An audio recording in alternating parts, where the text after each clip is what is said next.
I want to tell you, because some people still don't believe this, but I want to tell you one quick story that proved to me that this is possible to prevent it, that we can interrupt this immediately in any situation.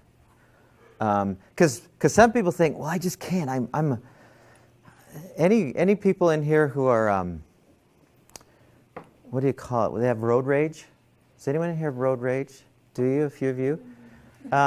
So when I say that, it sounds like it's something that you were born with. When you say, I have road rage, it's kind of like I have blonde hair. There's nothing I can do about it, right? So, and I'm not trying to take any of our emotions away from us. I'm not. All emotions have their place. All of them. And we shouldn't try and take away. It's okay to feel angry, guilty, sad, upset, frustrated.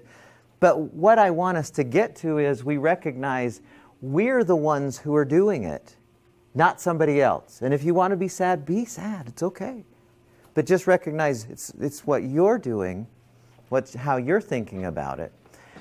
And this one situation, this one event proved to me this is the case all the time.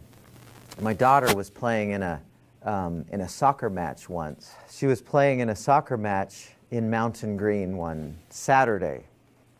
And it was a typical Saturday for us where we were doing all kinds of different things going on. You know, the family Saturday where we had 3 kids who were in different sports. Anyway, it was a really, really busy Saturday, and we were just bouncing from one event to the next, just trying to hit them all. And so we got to the soccer match. It was supposed to start at 2 o'clock. We got there right at 2. We pulled in and into the area where in this beautiful park at Mountain Green. And my daughter quickly got out of the car. She ran over to where the 2 teams, there's one team over here warming up, the other team over here warming up. She ran over and she started warming up with them, but the game hadn't started. So my wife and I and our young son walked over to where the other family, the bleachers, where everyone was sitting. Our side, our team's side was this one, the other team's side was you know how it's set up. And we walked over, and by the time we got to the bleachers, it was 5 after 2. Still the game wasn't even beginning to, it wasn't close to looking like it was going to start.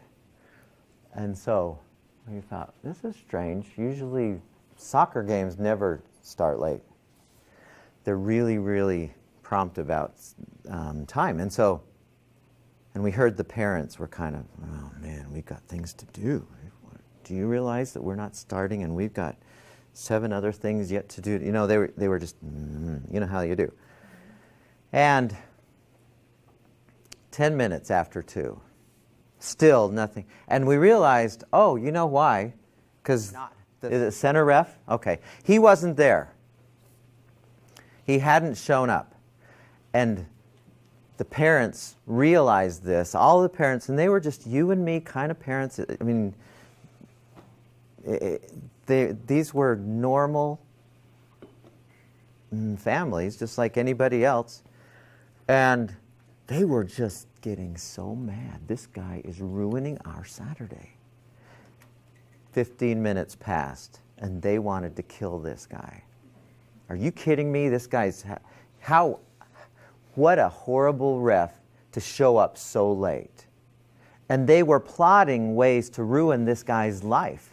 This guy will never ref. The people who are in charge of soccer are I'm going to call those guys, and he will never ref for what an awful thing he's done.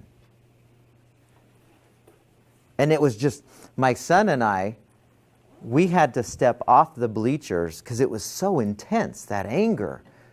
They were just, and